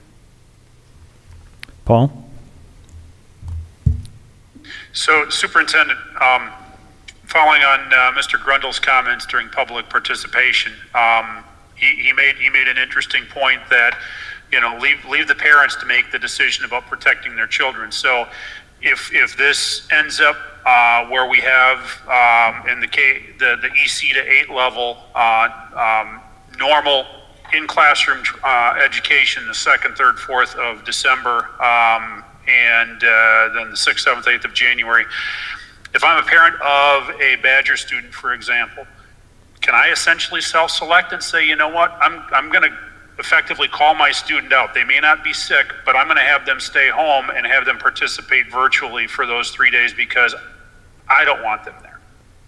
So parents have the right to call in their student absent for a variety of reasons, and certainly in times of pandemic, we're taking into account all those days. Generally, it's around 10 days for the school year and those pieces. I think one of the pieces that we've asked for tonight is critical. We have not offered self-selected opportunities, so I would just monitor numbers, and then I would open up that window. So what I want families to do is to monitor their child's health, stay home when they're sick, don't send students when they have any kind of symptom related to that, if you have to be that. And then if we need to look at that proactive option for those 3 days, we'll look at that.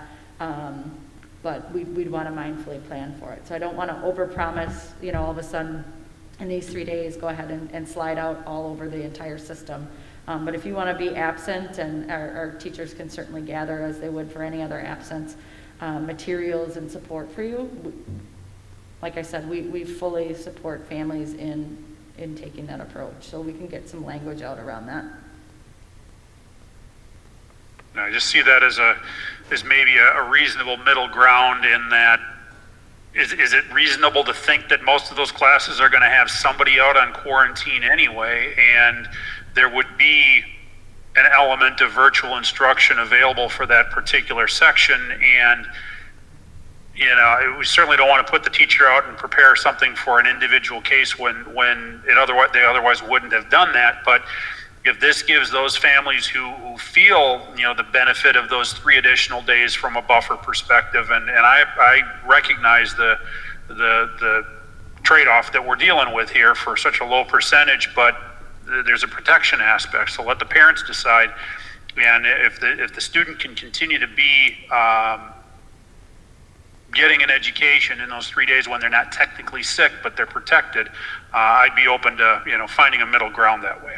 Yeah, I think that middle ground we'd want to plan for that. So much like we did that kind of forward declaration, we could put some language together asking as we get just a little bit closer and ask how many families would do that, so that our staff can plan for that. Kind of waking up to that and going, oh, now I need to do X, Y, and Z. So I think we could kind of work with people, our teachers could work with their own class to determine what that might look like and how they could adjust. So I'd want to give us a little lead time. So I think there's a way to, as you said, put that out there, but ask them to declare it for us. So any families thinking about that, we'll make an ask. Thank you. So this is Nancy. I've been relatively quiet, which I know is shocking to all of you. But a couple of comments here. Number one, I'm a little disturbed that our superintendent has brought to us a proposal, and we're basically kind of second guessing her. I mean, we hired Ms. Wimmer to be our superintendent and to give us her opinion. So it's a little disheartening to me to think that we're not going to take her professional advice on this one. So what I would like to suggest, if we're not going to do that, could we add an additional board meeting in December then to revisit this? For instance, Joel's comment, or I apologize, I'm not sure if it was Joel or someone else, but the comment that, maybe you're going to call us and say, I told you so. I'm a big proponent of proactivity versus reactivity.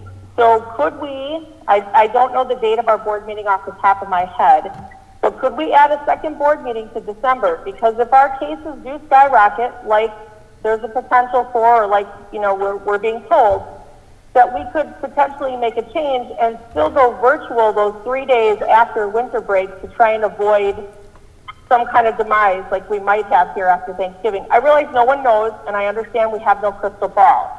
But we're trying to make decisions for something that's changing on the daily, and we're trying to make it, a month and a half out. So I'd like to propose that we look at a meeting after we see the fallout from Thanksgiving to maybe revisit this January 3 days to see if we actually need that or don't need it. I don't think that any of us are healthcare professionals. We don't have crystal balls. There's no one who hates the quarantine more than I do. So I want to preserve any ounce of normalcy that we can for our students, and I hate quarantining people. So I would really ask that we reconsider that and add a second meeting to December to review this. I personally have no problem adding a meeting to discuss this at a later date, but with all due respect, Nancy, I'm elected by the community, and I listened to the superintendent's proposal. I think she did a very nice job presenting this proposal, but I'm elected by the community, and that's where my input comes from on how I voted tonight. So I do take a little offense to your comments that we're not listening to our superintendent. I listened to her. I think it's a great proposal, and unfortunately for her, I guess, on this one, we don't see eye to eye on it, and I will admit if I'm wrong, if she calls me and says, I told you so, but we're elected by the community, and I feel like my vote was based tonight on feedback from what our community wants. And Joel, I can certainly appreciate that. But again, we're trying to make a decision for a month and a half away. And we don't know what's going to happen after Thanksgiving. And you know what? This might all be for nothing. Maybe our cases don't skyrocket and maybe we all go, all right, that worked. And we can continue with this. But I sure would like an option before we make a double mistake on, potentially a double mistake, because we don't know on 2 different breaks here. I agree. If we need to revisit this, let's schedule it and revisit it after the holidays, or I couldn't quite hear what date you were saying or what. So, I'm sorry to interrupt. So our existing calendar calls for a meeting on December 14th. Would it make sense to at least reserve the slot on December 7th in case that would be right after this, so we would know the effect of December 2, 3, 4. That would be our earliest opportunity. And if it turns out that there really would be no reason to meet, we could always cancel the meeting, correct? Yep. Are there objections to that? Otherwise, go ahead. Could we not add it to the December 14th meeting? I'm not sure that we would have enough information yet by December 7th. Do you think we would, Superintendent? Let me look at my calendar. You're going to see a spike 2 weeks after. I'm going to get my cheaters on you guys. That would be the week of the 7th. Yeah. Here's the thing that I know about this board. One, we have an existing meeting on the calendar, and the board is ready, willing, and able when we make a call and say we need to do something special and look at your calendars, they're willing to do it.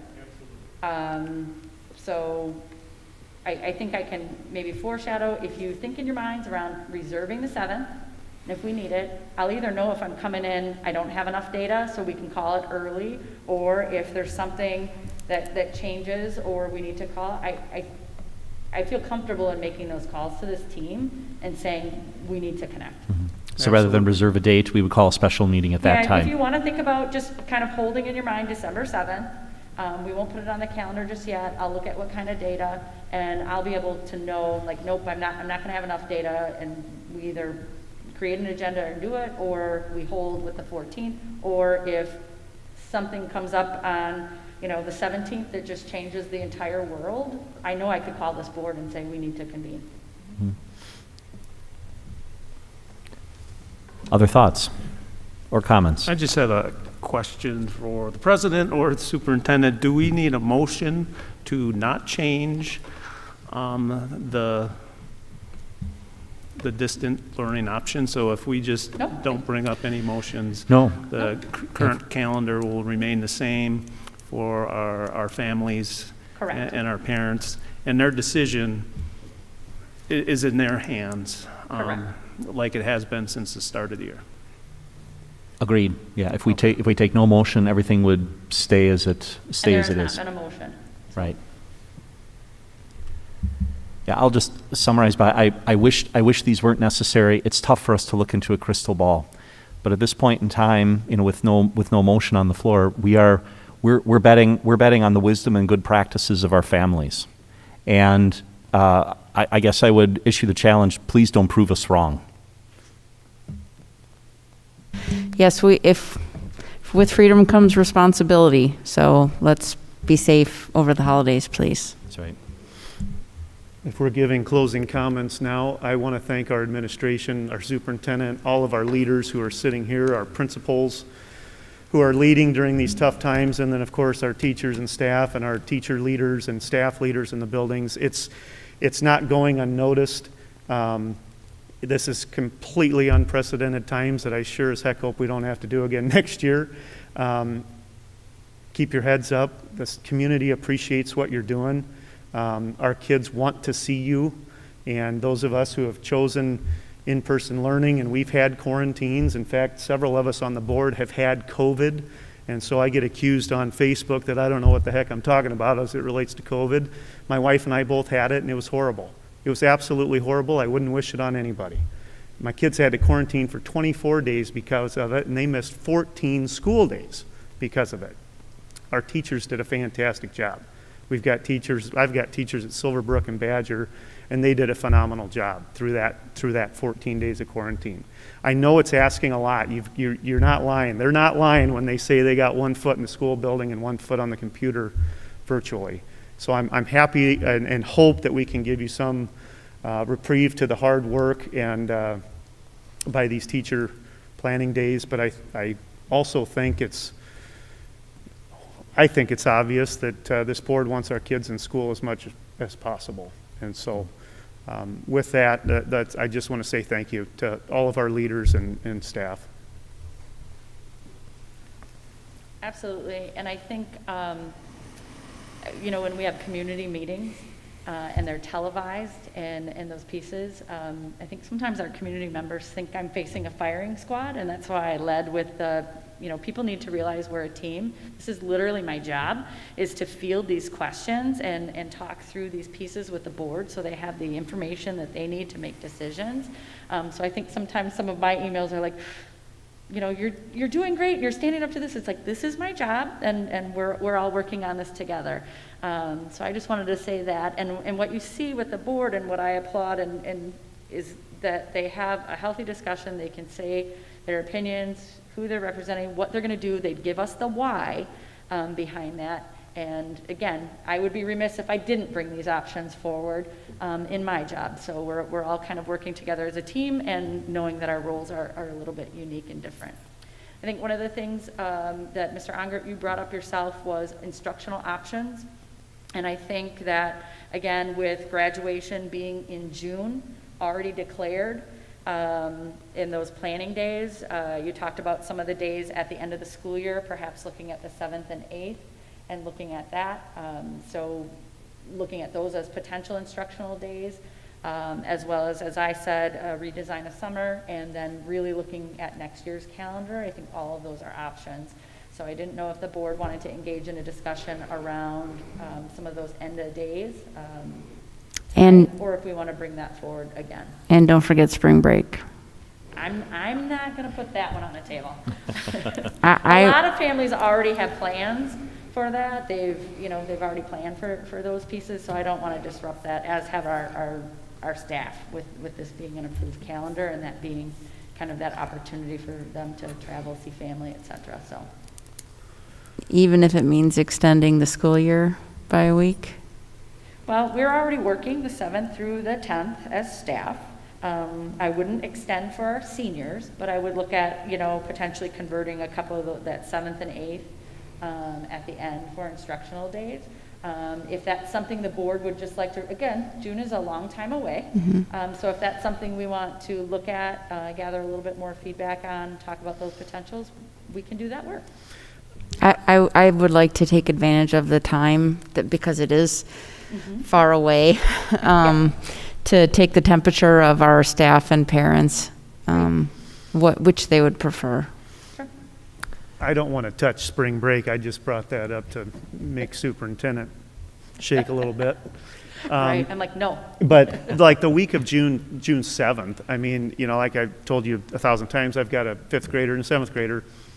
Like on June 7th and 8th, if there was like some massive 5th grade recap project that was virtual, that was on the Chromebook, that my 5th grader and 7th grader could do at home for 2 days. I know that's asking our teachers to put together 2 days of instructional work, but if it was just a recap of some major topics and themes that they learned throughout the year and it's done at home virtually, just something like that is an option. It wouldn't necessarily be required learning, but I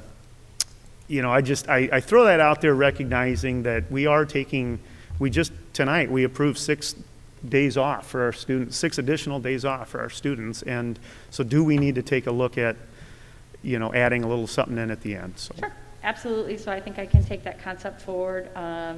Staff, community members, families, feel free to reach out. You can call my office, you can email me. Our board is available for feedback as well.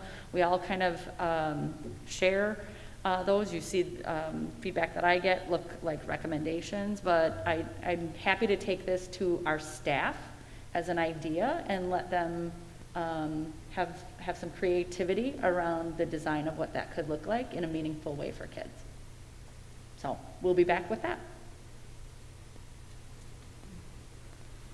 All right. Any other items to come before the board? Joel, I appreciate the closing comments you had, because it was like, oh my gosh, you read my remarks too for closing, which really is to thank first of all, the people who came for public participation, for the many, many people that wrote emails.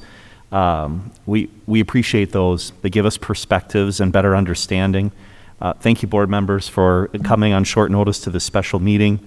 As Joel said, teachers, administration, the entire staff, thank you for everything you do. It does not go unnoticed. But also to our parents and students, because we really appreciate the understanding as we as a board, and I know the staff and administration and teachers, just do our best to try to preserve the educational opportunities that we're giving and want to give your children during these difficult times. So many, many thanks and much more hard work yet to come. With that, I would make a motion to adjourn the meeting. Is there a second? Second. Thank you, Kurt. Motion and second to adjourn the meeting. Any final discussion? If not, I will call the roll. Mr. Ongert. Yes. Ms. Dove. Yes. Ms. Justman. Yes. Mr. Fisher. Yes. Mr. Zweigert votes yes. Mr. Rebholz. Yes. Ms. Schmidt. Yes. Thank you. Thank you, everyone. We stand adjourned.